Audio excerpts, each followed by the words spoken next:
este espacio hablábamos de que Luis Enrique Ramírez de allá de Culiacán, Sinaloa, fue asesinado.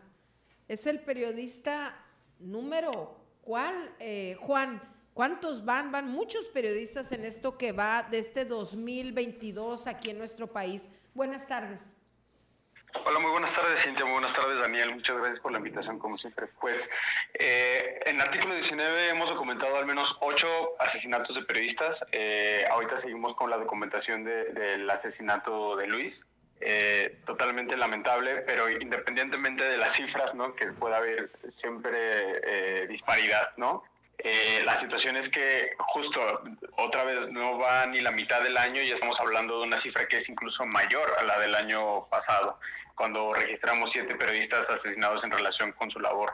Y esto hay que destacarlo en el marco de, pues, todavía 3 días después del Día Mundial de Libertad de Prensa, en el cual, pues, las autoridades conmemoraron ese día, dijeron que ya no se, que al final, pues, ya hay condiciones para que las y los periodistas puedan hacer su trabajo libremente, que no se ataca, que no se denosta a la prensa, que no se le persigue, ¿no? Pero al final lo que no estamos viendo es que no se investigan los casos, que no hay justicia, que no hay verdad. Y es completamente lamentable y eso es uno de los factores que explicarían la situación que nos acoge el día de hoy. Juan, ahorita estábamos platicando con una colega periodista que de hecho ya cubre conferencia de prensa mañanera.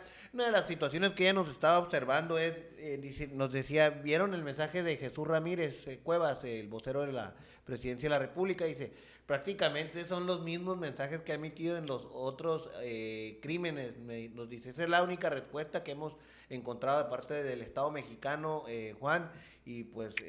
¿Qué futuro y qué presente tenemos los periodistas y también los activistas? Porque en esto pues parece que nos pusieron en el mismo, en la misma disyuntiva. Sí, también veía la captura de pantalla de varios colegas periodistas en diferentes chats que hacían justo pues con mucho tino, ¿no? De ver cómo en realidad es un discurso copia y calca, en realidad solo cambian los nombres de los colegas, desafortunadamente. Y lo que no vemos es algo distinto. A mí me parece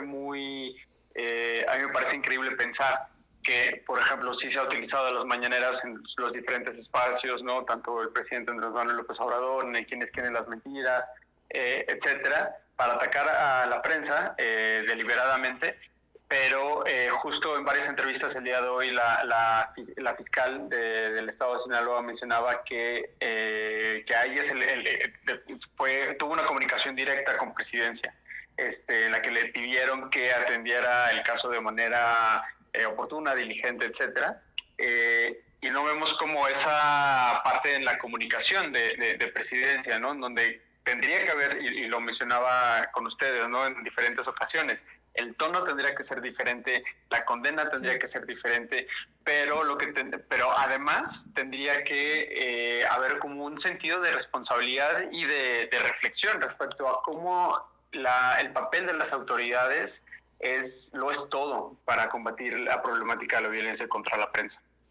Y bueno, pues se tiene detectado quiénes son los periodistas que han sido asesinados. Regularmente se trata tanto de temas políticos como de temas de seguridad, reporteros, periodistas que siempre cubren la nota, digamos, policíaca. En esos dos rubros es cuando pues se tiene conocimiento de que pues han perdido la vida, han sido asesinados, hay que decirlo como es. Sí, una de las coberturas más peligrosas para periodistas, de hecho en lo que documentamos en 2021, la cobertura más peligrosa fue corrupción y política, y le siguió justamente seguridad y violencia. Sin embargo, creo que hay unas cuestiones como muy particulares en eso, ¿no? O sea, cuando hablamos de corrupción, de política y de seguridad y de violencia, no los podemos separar como tal, ¿no? A pesar de que existe la cobertura de nota roja, ¿no?, y la cobertura más de asuntos de lo político o de las declaraciones, etcétera. Pero las dos están muy relacionadas, ¿no? Justo, bueno, acabamos de pasar un aniversario más del asesinato de Miroslava Breach y ahora la siguiente semana será otro aniversario del asesinato de Javier Valdés. Y creo que ahí en estos dos casos se ejemplifica mucho cómo es tan... que no existe casi una diferencia entre la política y el crimen organizado, ¿no? Cómo hay una colusión muy grande en ese sentido y que al final periodistas que cubren y que destapan hechos de corrupción, pues también pueden estar bajo la mira, ¿no? de los agresores que pueden venir desde el mismo estado, así como de grupos del crimen organizado. Entonces, ahí, de nuevo, ¿no? Creo que es importantísimo, bueno, además, todavía incluso en esos casos no sabemos toda la verdad, no conocemos toda la verdad. Se ha detenido a solamente los autores materiales, pero desconocemos la responsabilidad de los autores intelectuales, quiénes son, ¿no? Y creo que en ese sentido, pues no son especulaciones, son lo que los mismos colegas lo han dicho en diferentes espacios. Pero si las autoridades no investigan debidamente, si no llegan a fondo y si no hay justicia en ese sentido, pues lo que queda al final es eso, ¿no? Es este miedo, esta incertidumbre, este dolor en el gremio periodístico, pero también el mensaje, ¿no?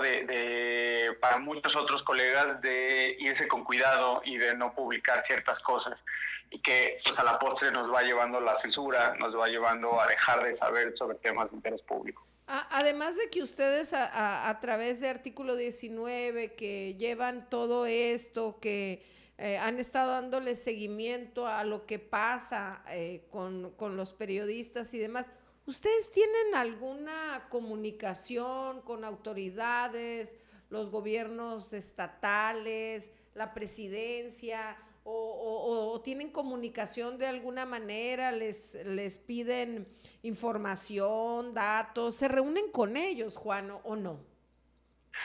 Tenemos reuniones en algunos sentidos, como para revisar casos específicos cuando llevamos el acompañamiento, pero sobre todo los intercambios se han dado más en espacios públicos, por ejemplo en foros.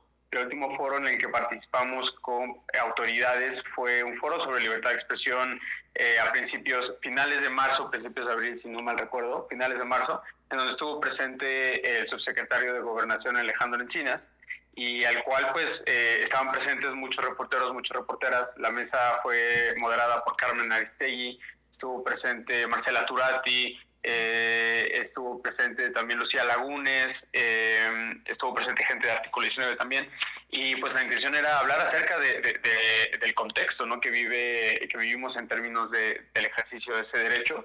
Y la verdad el intercambio fue tenso, porque las demandas y las críticas del gremio periodístico eran muy claras respecto a la seguridad, respecto a la impunidad, a los asesinatos, pero también acerca de la estigmatización y de cómo las autoridades, y en concreto el gobierno federal y presidencia, no han tenido pues no lo han tomado con seriedad, ¿no? Al final lo han tomado como una herramienta política para posicionar y dividir claramente, en el sentido en el que se hace ver que la prensa es la enemiga pública, ¿no? El primer enemigo público de la sociedad, y que a ese es contra quien se tendría que ir, y contra, al parecer, el gobierno está actuando, porque desde la palestra presidencial pues vemos que constantemente lo hace.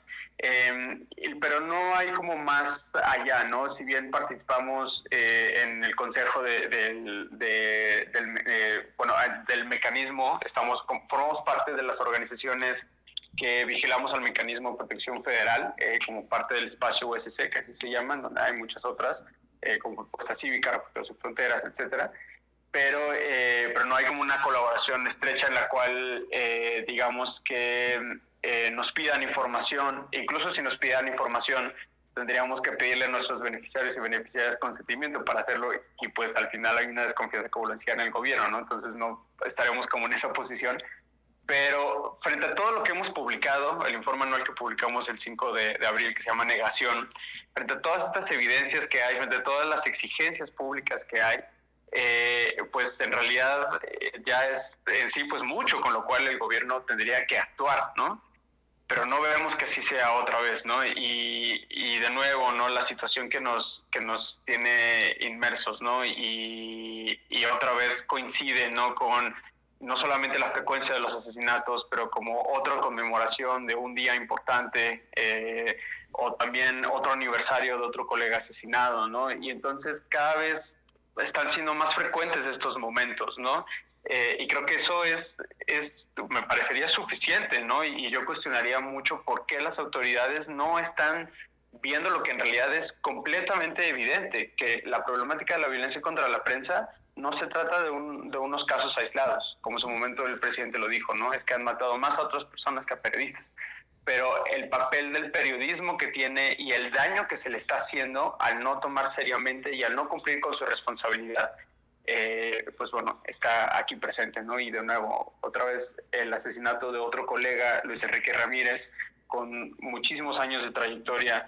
En el artículo 19 hemos documentado agresiones en su contra desde 2011, y pues bueno, es totalmente lamentable y de nuevo es doloroso verlo. Terrible, Juan. En este momento, más o menos, ¿cuántos periodistas, cuántos activistas estarán ustedes pues, con algún mecanismo de protección o de resguardo? No tengo la cifra en este momento, sin embargo es cifra que la publica la Secretaría de Gobernación en informes trimestrales respecto al mecanismo. Lo que sí te puedo decir es que sí ha habido un incremento de alrededor del 50% en las solicitudes de estar inscritos en el mecanismo de protección para obtener alguna medida de protección. Esto no significa que necesariamente todas esas personas sean periodistas, porque también hay personas defensoras de derechos humanos, como lo había señalado Daniela en un inicio, pero que al mismo tiempo esas personas ya con la solicitud hayan podido incorporarse, porque todo eso depende obviamente de los presupuestos, que cada vez son menores, dependen del nivel de riesgo y dependen de muchos otros factores que la verdad la Secretaría de Gobernación, la Subsecretaría de Derechos Humanos, no ha sido muy clara en decir cómo se están tomando, ¿no? Entonces también hay muy poca información o hay muy poco entendimiento, incluso en el gremio periodístico, porque pues la misma Secretaría de Gobernación no lo explica muy bien.